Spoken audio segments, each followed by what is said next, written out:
On your Friday episode of Locked On Raptors, we've moved Big V Monday to Friday as Vivek Jacob joins us from Raptors.com to dig into a little game we like to call One Gotta Go. I've got a whole bunch of Raptors-related pick one to get rid of the entire universe forever and all the rest of the time questions. We're going to get to those questions on today's show with our pal Big V. That's all coming up. Thanks so much for hanging.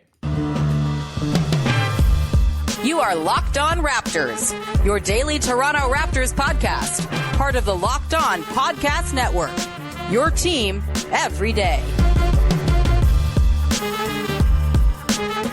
Hey, what's going on? Welcome to episode number 1293 of Locked On Raptors for Friday, November the 29th. I'm your host, Sean Woodley. You can find me on Twitter at WoodleySean. I've also been covering the Raptors now for 9 seasons, so if you look me up, I'm sure you'll find plenty of old stuff I've written or blogged about or posted or podcasted about. It's all there. Please go and check it all out. You can go to subscribe to my newsletter, Post Touches, which I am having a really hard time finding time to write stuff for, but I promise things are going to settle down here soon, and there will be regular postage over there. You can also support the podcast by going to your favorite podcast app, subscribing, following, rating, and reviewing. That's all very much appreciated. And if you go to YouTube, just search up Locked On Raptors there. You can support the YouTube channel as well as we push towards 3,000 subscribers. So thanks so much for supporting the show. Speaking of supporting the show, today's episode is brought to you by BetOnline. BetOnline has you covered this season with more props, odds, and lines than ever before. BetOnline is where the game starts, and where the podcast starts is with an introduction of our pal Vivek Jacob, who is here. He's very busy with World Cup coverage for CTV, and so we had to bump his usual Monday episode to, well, we're recording this on Tuesday before I head off for a work trip, but this is coming out on Friday, so we got a Big V Friday on tap for you. How are you, my friend? I'm good. The Netherlands are through to the round of 16. The Netherlands! But I had the double screens going because it was a big match between Senegal and Ecuador, and Senegal came through, so my bracket is thankful for that. And I look forward to them giving England hell in the round of 16. You mean giving Wales hell when Wales? I guess they can't. We're recording this an hour before the Wales-England game. My Dragons, they're in tough. They have to win by a lot, I think, to get top of the group and hope for a draw between Iran and the U.S. It's all very upsetting over here in this Welsh household as of today. A Welsh household who also roots for Canada, who have already been eliminated well before you've heard this. And so let's dive in, shall we, Big V, to a little Parlour game. We love a Parlour game here on the podcast, don't we? And we're going to play a little one called One Gotta Go. If you're from the internet, you may be familiar with this concept. Someone posts a picture of 4 things and says, one gotta go. And then people will quote tweet and have the most controversial opinion on it because they like to just get engagement, I suppose. We're going to try to be a little less controversial in our one gotta goes here, but lots of interesting questions. I got 6 one gotta go situations, essentially 3 options. You got to pick the one you like the least, and we'll discuss and move forward with our days. All right, are you ready for the first one gotta go, Big V? Yes, I am. Okay. I'm excited for this one. For the record, if you're playing One Gotta Go with Locked On Raptors co-hosts, you can say me, but please don't message. It'll hurt my ego, even though that's objectively the correct answer. Anyway, let's dive into the first one I have here. The One Gotta Go I've created is Raptors' 5th options to close games now that they've got most of their guys back available. One gotta go between Gary Trent Jr., Thad Young, and Chris Boucher. It's a weird world in which the Raptors have multiple options to close games with. That's very cool. Thad, Chris Boucher, and Gary Trent Jr. feel to me like the 3 most likely guys to figure in with the main 4 starters, Scottie, OG, Pascal, Fred, once they kind of get back up and running here. So my question to you is one gotta go. Gary Trent Jr., Thad Young, Chris Boucher. Who's going? Gary's going. Gary's going. Spicy off the top. I like it. Dig in. Why is that the case? Well, first off, I'm answering this question as of November 29th. And I think where we stand now, Gary is just not playing well enough, and his defense has not been good enough. You look at what Thad is bringing to the table. There's a lot to like on both ends of the floor. There's a synergy when he's with those starting guys, that core group, and how he complements them. And then you look at Chris Boucher when he's got a big night and he's giving you what he does with his hustle, with his rebounding, and the odd three here and there, but mostly just mixing it up in the paint. I think that's really valuable, and you would rank right now both those guys ahead of Gary for me. This is a tough one because I'm very cognizant of the fact that Gary Trent Jr. has hit a lot of big shots late in games for the Raptors, purely because as a fifth option, he's pretty deadly, and he can stand in the corner and wait for Pascal or OG or Fred to draw a little extra attention, and he's there to burn you. And it's kind of the beauty of the Raptors' closing lineups the last couple seasons. They've been killer in crunch time, and I think a big reason is there's 5 options at all times who can burn you, and there's no easy decisions, there's no easy things to concede if you're the defense, and Gary Trent Jr. is a big part of that. Thad Young is shooting 7% from 3 this season as of the time we record. Chris Boucher is shooting below 30% from 3, also not exactly pouring them in. And so I'm compelled to want to say Trent doesn't gotta go here because that 3-point shooting in a pinch is very valuable. That said, I kind of think you're right, and that Gary Trent Jr. right now is the one who gotta go. Thad Young, I kind of think we talked about this on the Wednesday podcast, and of course a game has been played since then before this episode drops, so maybe this has evolved even more, but I kind of think Thad might just be the starting center, and that'd be really fun for me, a guy who likes a dude who throws cool passes. By the way, question about that coming up a little bit later, but I think... Yeah, it's with the way Thad complements the other guys, with the way I think his defense is a little bit more reliable, and with the way Boucher, he offers that sort of help rim protection. He is so good at the very sort of long ground coverage contests in the corner that make the Raptors defense so horrifying and also kind of are the whole thing the Raptors defense hinges upon. I do feel like Boucher and Thad are ahead of Trent right now. This is all to say, this is not to say that Trent's not going to close games or shouldn't close games, because there'll certainly be matchups where it's necessary. But of the 3 right now, I think I feel most comfortable with Thad and Chris ahead of Gary Trent Jr. as well. So spicy, I guess, but also we both agree. So how spicy could it really be? Let's go to our next one here, Big V. One got to go. Raptors back end rotation options. I figure once Otto Porter Jr. gets back and healthy, he's going to be in there in some capacity. He was really effective. They've got Juancho playing really good basketball right now. He seems like he's part of the plans. Then you get into like the 11, 12, 13 range of the roster, and I think this is where the questions come in. 9, 10, 11, 10, 11, 12. Who doesn't really matter. These 3 guys, one got to go as a regular rotation fixture for the Raptors. Christian Koloko, Khem Birch, and Malachi Flynn. Who got to go? Big V. It's Malachi Flynn. When this rotation is healthy, it's been proven time and again that he does not really figure into Nick Nurse's plans. Yeah. And so, I think there's obviously the unique skill set that Christian Koloko brings to the table that you need to keep it in there as a valuable option. There's the solidity that Khem Birch can bring to the table. And so I think that's a good option to have. And frankly, if you have Koloko, you almost have to have Birch by association, because you never know which game Koloko is going to just have 5 fouls in 10 minutes, or just look like a deer in the headlights. And so that leaves out Malachi Flynn. Yeah, I feel like this is maybe the most chalk one I have on the board here. But that said, I do think the point that you make about Koloko and Birch kind of having their fates tethered in this question is a good one. And if not for that fact, I would maybe say Khem Birch, but you need Khem Birch as your sort of insurance plan in the case Christian Koloko comes out and fouls Evan Mobley 3 times in a minute and a half, or whatever that was. The only real half-court offense the Cavs generated on the entire night was the section where Christian Koloko just fouled Mobley a bunch and then gave up offensive boards to Mobley on missed free throws.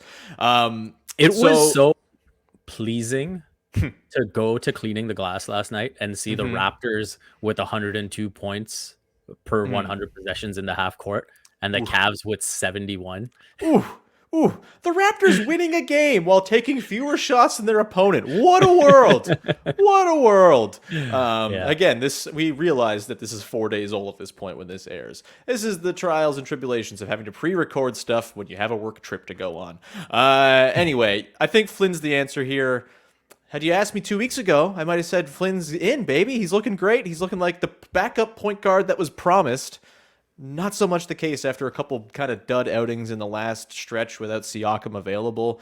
And yeah, I think Koloko and Khem are kind of tethered. I think it will only really be one or the other who plays regularly. It just is going to depend what kind of version of Koloko you're getting. And I could envision a world in which Koloko maybe kind of hits a rookie wall and he is the answer to this question just because the fouling and the sort of unreliability are too much to lean on. And maybe they go and make themselves a trade for a rim protector. Jacob by the deadline. But that is to be determined another day. Sorry, Malachi Flynn, you got to go. We're going to come back on the other side here, Big V, and get into a couple of more fun Raptors-y one gotta go questions. One pertaining to very important moments in the game, another pertaining to the most cool skill, which is throwing dope passes. We're going to get to that in just one sec. Before we do that, however, got to tell you about Masterclass, which is a new sponsor for the channel, and we really appreciate that they're with us. What is Masterclass, you ask? Masterclass is accessible on your phone, web, or smart TV, offering classes on a wide variety of topics, all taught by world-class instructors at the top of their fields. Each class is broken out into individual video lessons, usually around 10 minutes long. Members can explore at their own pace, and each class is supported by downloadable materials, class guides, recipes, or more. You can find all available classes at masterclass.com. Get hundreds of videos and lessons from 180 plus of today's most brilliant minds that are available anytime, anywhere on iOS, Android, desktop, Apple TV, Amazon Fire TV, and Roku. Annual memberships start at $180 US per year. You get a wide variety of classes. You can go and learn how to cook from Gordon Ramsay, who won't yell at you while you're cooking because he's teaching a class. He's being nice Gordon Ramsay, not mean Hell's Kitchen Gordon Ramsay. He's there to teach you how to cook the most beautiful scrambled eggs, the most luscious shakshuka, whatever it might be. Gordon Ramsay's got you covered. Go and check him out over at Masterclass. In order to go check him out, again, masterclass.com. Subscriptions begin at $180 per year. I highly recommend you check it out this holiday. Give one annual membership and get one free. Go to masterclass.com/lockedon today. That's masterclass.com/lockedon today. Terms apply. All right, we continue on here with Vivek Jacob playing around a one gotta go Toronto Raptors edition. Let's get to this next one here I got for you, Big V. One gotta go number 3. Toronto Raptors to take the final shot of a tie game. I'm setting the scenario for you here, Big V. Of course, Pascal Siakam's the guy you want taking the shots. Obviously, this is a fact. But defenses are also wary of that, and so just imagine it's a tie game. Pascal's got the ball. He sees a double team. There's a wide open player. Opportunity to get a game-winning shot off, be it from 2-point range, 3-point range, whatever you envision in your own mind's eye. Who among OG Anunoby, Fred VanVleet, and Scottie Barnes gotta go as that potential option? OG, Fred, Scottie, one gotta go. Who's going? This might be controversial, but I am gonna go with Fred VanVleet. Ooh, yeah. All right. Why do you have Fred VanVleet? Well, I don't think his numbers have been great in the clutch the last couple of years. I think that the scenario you present is a good one with, that 1-4 sort of pick and roll that the Raptors have run very effectively. But I guess I'm looking at this more I'm not looking at it from a like Pascal passes off to someone. I'm literally saying, hey, last shot, who's taking it? And so that's where I'd take OG and Scottie over. I think in a passing situation where it's just a catch and shoot, then yeah, I'm happy to have Fred at the top of the list. But I'm looking at it more from this guy's got the ball at the end of the game and he's got to make something happen. Fred does not have the best track record in that situation, so give me OG and Scottie above them. I know I said ooh as though I was surprised, but that was for effect, Big V, because I agree. I think Fred VanVleet gotta go in this situation. Look, man, the memories of Game 7 against the Celtics in the bubble, the final possession, are going to loom large for the rest of time in my brain, unfortunately. And Fred VanVleet kind of showed the way length can bother him, the way maybe there's a little bit of over dribbling and indecision sometimes in those spots. He's become a way better player since then, it should be said. And it's hard not to pick Fred here because the man loves to hit big, nasty threes in people's face, especially after a night where he's gone like 4 of 21 or something like that, and he'll hit the biggest shot. That's always very thrilling and dramatic. However, I think I'm with you in that just the way length can bother him. I feel like I trust OG a little bit more with a three-point shot, and Scottie can get to the rim basically whenever he wants. OG can too. Fred is a little bit more of a difficult thing there. Scottie's got the mid-range game. OG's working on the mid-range game. I feel like it's just a little bit more sort of full of options when you get to OG and Scottie. And so I will also say Fred got to go. We got to stop agreeing on this crap, dude. What's going on here? We're going to now move on to our next one gotta go. And this is the one that actually was the reason I thought of this entire concept of the episode, because I was sitting watching the game last night, thinking about some of my favorite Toronto Raptors pass throwers of all time. And I came up with a list of 3, but one gotta go, Big V. It's very sad. So great all-time Toronto Raptors passers. Is it really all-time? Because 2 of the guys are currently on the team, but Thad Young, Scottie Barnes, Marc Gasol, my daddy and yours, Marc Gasol. You got to pick one to go and no longer throw cool passes for the Toronto Raptors. I see you grimacing. You don't seem happy about this. I've given you a pickle to deal with. What you got, Big V? Who's got to go? Yeah, I love all 3 of these guys and their ability to pass the ball. Mm-hmm. I am going to leave out Thad Young. Ooh. The only reason I say that is because it basically becomes a choice between Marc Gasol and Thad Young for me, because I'd like to have the 2 different types of passers. Sure. Where Scottie's obviously got a bit more flash to him and the no-look factor. And so that's where I will take Marc. I think he's got obviously the size advantage in terms of being able to just throw the ball over guys. And Thad doesn't have that to the same extent as 7'1" Marc Gasol. Sure.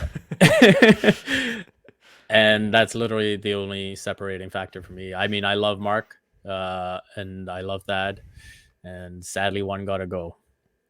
Really, it's like when you get the pizza, burgers, hot dogs, one gotta go. It's like what? They're all so wonderful and amazing in their own ways. Hot dogs got to go, unfortunately, in that situation. But both for taste and for health, I think. Yeah. Pizza, healthy food. It's got all the food groups just on one spot. I don't know how you could not think pizza's healthy. I think, look, maybe I'm a prisoner of the moment, but I don't think I could give up Thad Young throwing passes to cutting Juancho Hernan-Gomez and Chris Boucher.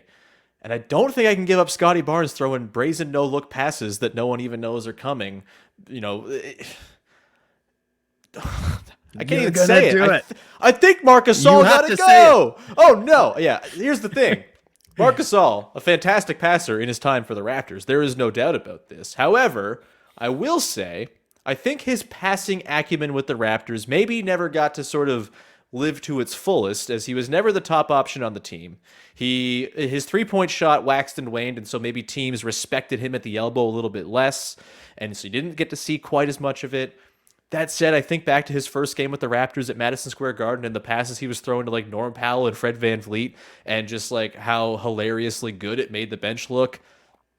I still think, though, you can still have prime Grizzlies Marc Gasol passing, and you can watch those clips and be all happy. If we're speaking as though we're eliminating this from the universe, I feel like Marc Gasol's passing for the Raptors has to go.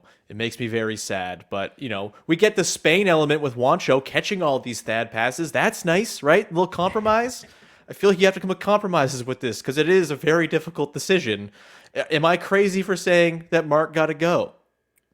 I mean, it's an impossible choice, but also, yes, you're crazy. The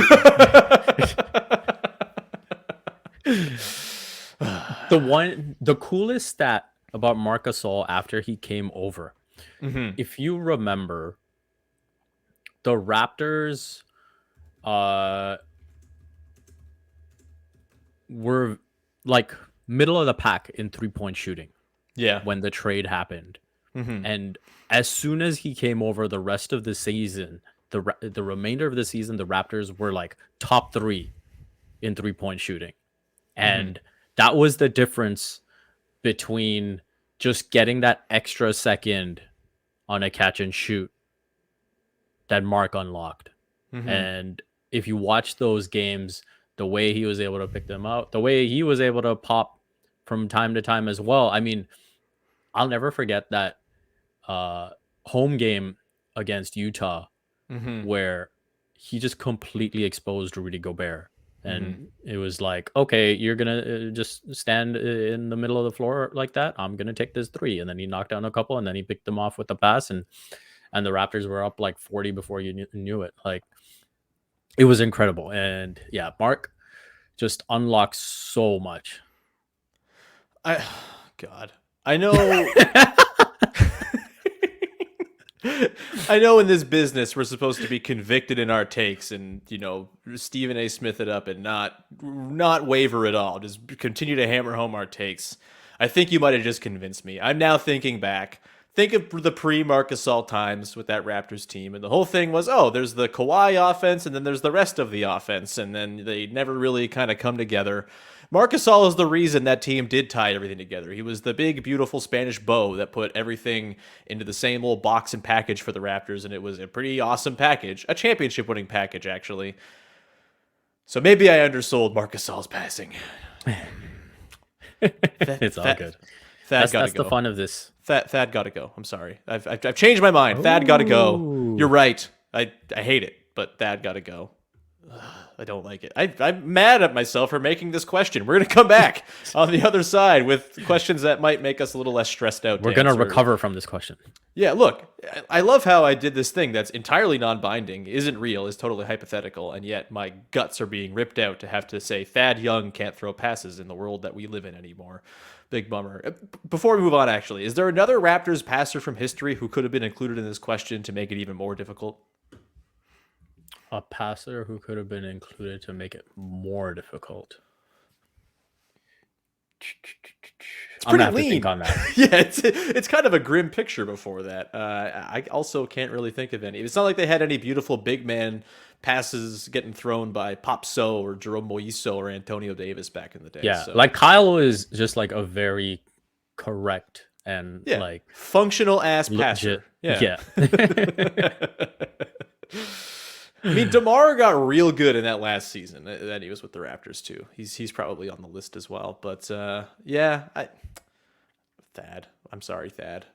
Don't listen to this, Thad. If you're hearing this, I'll bleep this out for you and you only, because I don't want you gone. But I've done this. I've made the bed. We got to continue on here as Vivek ponders a little bit more. We'll come back on the other side with a couple questions related to teams in the Eastern Conference and whether or not they should be feared, whether or not they're going to hang around. We'll get to that in just 1 second. Before we do that, however, got to tell you about our friends over at betonline.net, the #1 place for sports betting info and stats, news, analysis, injury reports, all the whole 9 yards to make you the informed wagerer whenever you decide to get into a little sports betting. I'm not a huge sports bettor myself, but when I do, I don't do the thing I am telling you to do right now. I usually just be like, all right, my gut says I'm going to bet on this team. And then I lose my money because I'm not very good at picking with my gut. And BetOnline can help you pick with your brain and give you all the information and context you need to make the right bets. Go and check them out right now. They've got all you could possibly want. Again, injury reports, analysis, podcasts to help fill you in as well. They're all available at BetOnline. They're the fastest and easiest way to get your betting fix. Head to the website today or use your mobile device to learn more. BetOnline is where the game starts. And we continue on here with your first listen of the day, rounding things out with our one gotta go, picking up the pieces from the question that left us in shambles, having to choose between our 3 special passers. Let's go now to a big picture look at the Eastern Conference, shall we? Let's go first with, I've collected a group of 3 teams here in the Eastern Conference. One gotta go. You got 3 teams to fear in the Eastern Conference, I guess, as it relates to sort of like home court advantage races and stuff like that. These figure to be the teams that are going to be alongside the Raptors for the long haul. Atlanta, Cleveland, Philadelphia. One got to go. Vivek, which team got to go for you? Oh, I mean, Atlanta is the clear one. They're bad, okay? They're bad. They stink. I hate them. But I'll be honest with you, both Atlanta and Cleveland can go. Ooh, all right. Is this like a spiteful thing with the Cavs, or is it like the Raptors are just better than the Cavs. That's true. Yeah. I think I look at the matchup, and the Raptors are kind of built to beat the Cavs. It's like they expose Cleveland's lack of a wing to such an extent that I think it would be a huge advantage in a playoff series. Obviously, the Cavs were missing Jared Allen. That should not be forgotten. But I just think that I would be pretty confident in a Raptor series against the Cavs. And, I think OG Anunoby defending Donovan Mitchell has a lot to do with that. Pretty good, yeah. I mean, OG Anunoby defending Trae Young is also why I would say the Atlanta Hawks got to go here. Like, Atlanta's definitely at the bottom. That's for sure. Yeah. I think the reason I don't have the Cavs, I'm a little more wary of the Cavs, I guess, in like a playoff series, is that I kind of think that Evan Mobley will just end up being their wing defender once they're at full health and it's the playoffs, and like they'll just throw him on Pascal, and that might work because Evan Mobley is really good, and you got Jared Allen to still hang out back at the rim, you got Kevin Love to bomb threes from the corner. I kind of think they can work around it. That said, the length the Raptors have, I honestly am more worried, less about like if I'm the Cavs, I'm less worried about my lack of a wing and more worried about the lack of length I have in the guard spots to go up against what the Raptors have. We've seen the Raptors in the past in various iterations struggle with long teams because of their guard-heavy orientation. We've seen the Portland Trailblazers struggle against long teams because of their guard-heavy orientation.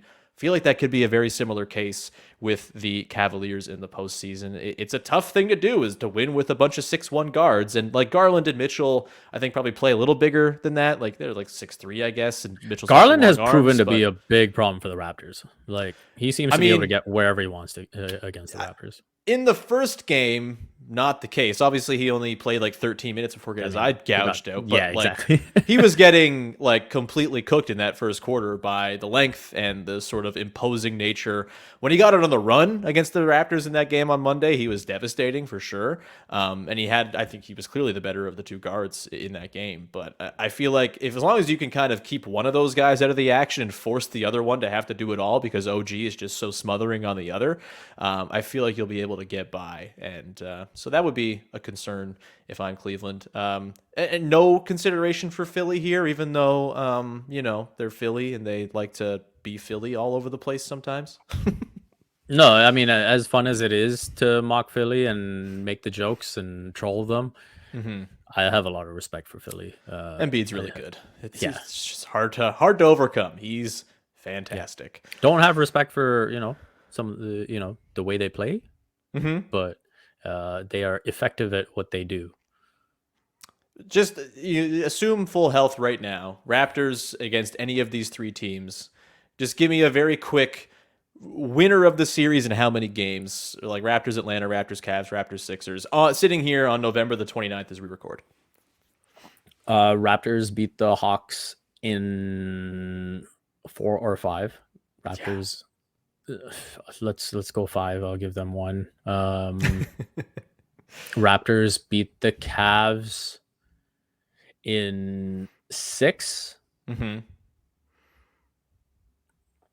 Raptors beat the Sixers in 7. Ooh! You know what, man?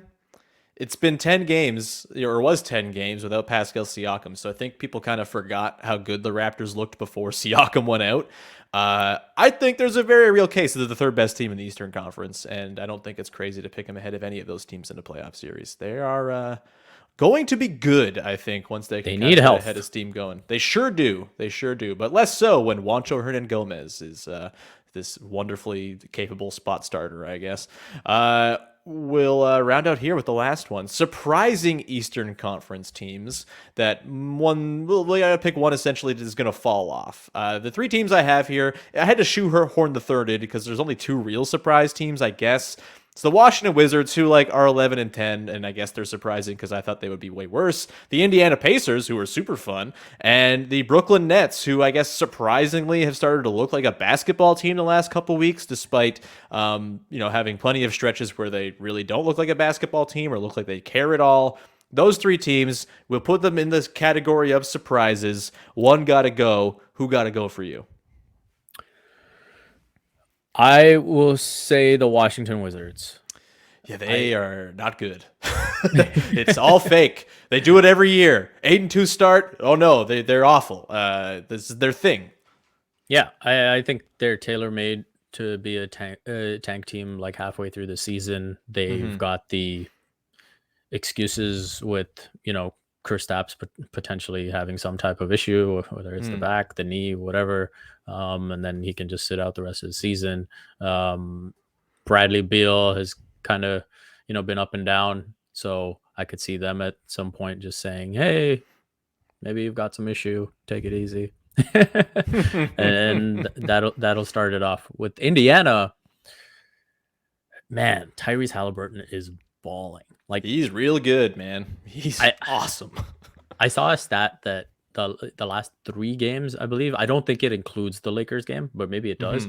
And again, this is going up on Friday, so this is going to be moot point. But he had 40 assists and 0 turnovers. Yeah, he's nuts. I think is the closest thing we've seen to Steve Nash. But it's like if Steve Nash realized, I can actually try and score some points for myself as well. Yeah. So I think Indiana, their problem maybe is going to be that the Lakers don't end up making that deal. And Miles Turner and Buddy Hield just end up staying on the team for the whole season. And then it's like, you're actually a pretty decent team. And I think if there's a team to fumble the bag in terms of tanking for Wemby, it'll probably be them. Well, here's the thing. They're 12-9, man. They might be too good already to tank for Wemby, because there's some real bad teams at the bottom of both conferences. And also, I don't know, for me, noted guy who thinks tanking sucks and is bad, you've got Halliburton, you've got Ben Mathurin. Why don't you just keep Miles Turner, who's awesome and still only 26 years old? I know he's been on the trade block for years, but it's because he's good and teams would want him. Why don't you just keep him? And then you've got a bit of a foundation going forward here. And you can do the thing the Pacers have always done, which is build from being just competent and good. And there's nothing wrong with that. I think that's actually quite noble and admirable. It feels like they probably at some point sell off, and that would be a bummer. And so I will say Indiana got to go of this bunch just because the pull of Wemby and the pull of tanking might be too much. That said, their owner Herb Simon's never been terribly keen on the idea of tanking, so maybe they refigure, hey, we got Mathurin, and that's all we got to do. We got our guy, and now we move forward. The Wemby appeal, I think, will probably sink into the feelings of a lot of these sort of middling teams, though. I will say Indiana got to go. That is not to say I think Washington is any great shakes. I think they're terrible, but I also think they will ride it out and be one of these stubborn teams. It's just we're going to win 38 games, damn it, and there's nothing you can do about it. And with Brooklyn, I mean, who knows? Maybe it could all fall to crap at any moment's notice, but I feel like they probably have a chance, of any of these teams. I feel like they have the best chance of actually inserting themselves into the Atlanta, Cleveland, Philly conversation we just had, even if I don't think it's the most likely because of the noxious energy that just emits from that franchise nonstop. But yeah, any last thoughts on Brooklyn or any of these other surprise teams? Is there a team that might become a surprise team later in the year that might supplant one of these teams as well? The Knicks, perhaps? No. But any last parting thoughts on this final one gotta go of the podcast? No. I think we've just about wrapped up everything that we need to, and maybe we can save some tasty ones for later. Oh, this game will be coming back because I'm having a great time. Even if the Thad Scottie Marc question broke me. That's what we do this for. We just torment ourselves on camera for our people to watch. We're going to round it out there. Thank you so much for tuning in. Big V, anything you would like to promote before we get out of here? Usual stuff, Raptors.com. You can head to CTV's sports section where I've got World Cup coverage going and got some takes on Canada, the tournament as a whole, all of that. And to find it all, you can also just follow me on Twitter at Vivek Jacob. Outstanding. Big V, thanks so much, man. We really appreciate you always being on the show and making time for us as there's just footy nonstop. It's unreal. With that, though, we'll leave this off for today. We'll be back again on Monday. We will break down the games against the Nets and the Magic. I might try to squeak in a weekend episode. I don't want to promise it yet because my travel schedule is weird and there might be a snowstorm that's going to maybe keep me stuck where I'm traveling for a couple of days based on what the forecast is looking like. We'll see. But either way, there will be an episode at the very least on Monday, probably with this guy, which is very great and very fun. So you have that to look forward to. And in the meantime, go make your second listen of the day. Locked On Leafs as Mike DiStefano and Dave Morisuti talking about the Leafs, who, as it turns out, are pretty good. They keep on beating really good teams. They are winning without their best defenseman in the lineup, and they are just rolling along because, the panic is always a little premature when the Leafs start 1-2 or whatever the hell. They're just fine. Dave and Mike are more than fine. They're excellent. Go listen to Locked On Leafs every day in your favorite podcast apps and on YouTube. Same with this podcast. Please support, subscribe, all that good stuff. It's always appreciated. We will talk to you again on Monday with another episode of Locked On Raptors. Bye-bye.